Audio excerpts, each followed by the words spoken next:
Whoa, is that a funny small bird in my room? What the heck is this guy doing over here? Hello, little bird. And welcome back to Devlog. In the last part, and in this part, I work on more mechanics for the Flying Factory level.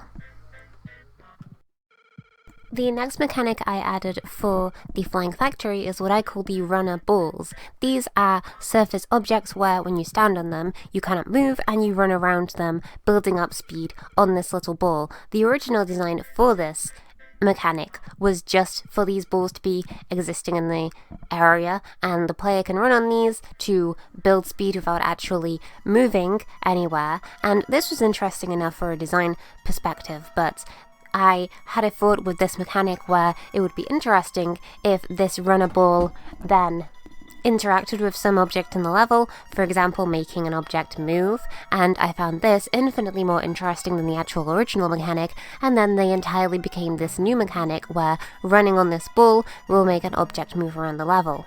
The way this works is very simple. You run on the ball, this builds up the ball's speed, this increases the amount of acceleration the ball has, then the ball then spins around on itself and pulls the chain for an object, moving an object in the scene. Once the player has finished running on the ball and is not moving on the ball anymore, either by jumping off it or stopping moving, then the momentum of the ball is going to continue spinning it around momentarily before it stops and spins in the opposite direction, making the object that has been pulled by the ball retract and go back to its original position. The actual functionality of how the runner ball works is very simple. There is two functionalities: how it interacts with the player and how it interacts with itself. How it interacts with the player is very simple. I have the player have a section of its scripting where it will find information about the floor. One of the informations that it can find about the floor is if the floor is a runner ball, this being the ball you run on. If the floor is a runner ball, when it's setting on this floor, the player will not move on the X or Y axis and will be set in a very specific place above the ball. From here, the player isn't going to be moving when on the ball because their position is locked in place on the ball. Then, as the player is on the ball, they are going to be feeding their speed information and velocity information into the ball, which will cause it to rotate. The velocity is fed to the ball. This increases or decreases the target speed amount of the ball. The ball is going to accelerate up to the speed amount that the player is building to with their movement, and then based on the speed amount we're going to increase a lerp from either 0 to 1. If the ball has positive speed, we're going to lerp this to 1. If the ball has a negative speed, meaning it's reversing and going backwards, this is going to be lerping to 0. The position of the object the ball is going to be moving is then going to move from either its beginning position or its end position based on this lerp value. This is very, very simple. It's just a vector-free lerp. If value 0, beginning of ball. If value 1, end of ball. I will then alter the volume of a looping chain pulling effect, this being the object that the ball is pulling, this being an audio effect for the actual object. So this has some level of audio feedback. I'm a very big fan of adding audio feedback to objects in design because it makes them more dynamic and fun. I will then also add a visual for what the object is being pulled by. If they're just moving in space, then I feel like this has some level of ambiguity as to where the object is going to go from or to. So the easiest way to do this is adding a line renderer from the beginning point to the end point. And then when the object the ball is pulling is moving, we're going to alter the positions of this line renderer to be from the end point to wherever the current object that the player is pulling is currently. So this gives the impression of the chain actually being retracted as the ball is rotated and moved.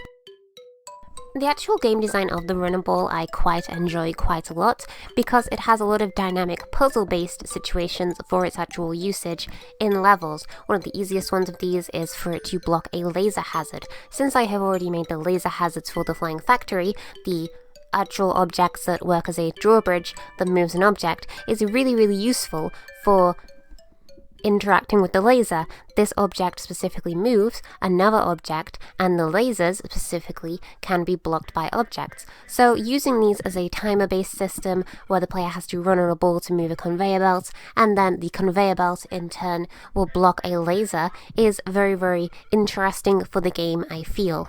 Basically, it gives the player a bit of interactivity in the actual area design. They have to stop and maneuver about on a ball to then be able to progress through the level, and it's a very slight sort of puzzle solving that the player has to do.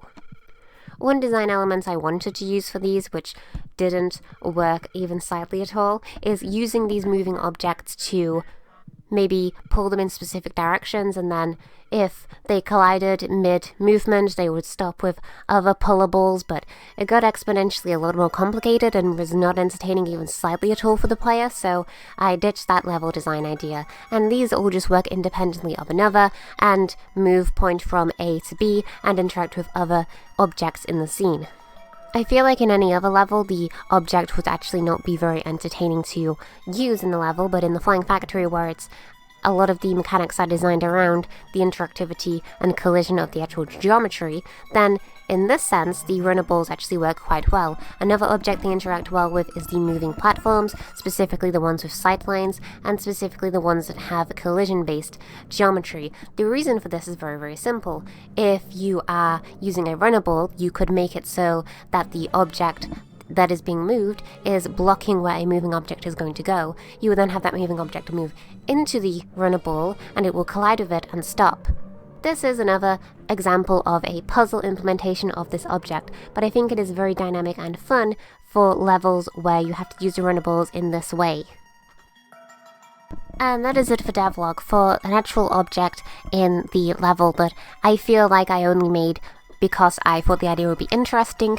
I am very, very entertained by how the runner balls actually work in level. I think they add a lot of dynamic movement, and they are very interesting to use in the Flying Factory. They definitely make the Flying Factory a lot more unique than every other level. Even though every level has a weird, unique gimmick, I feel like the Flying Factory stands out as more of a puzzle-focused level than all of the other levels so far.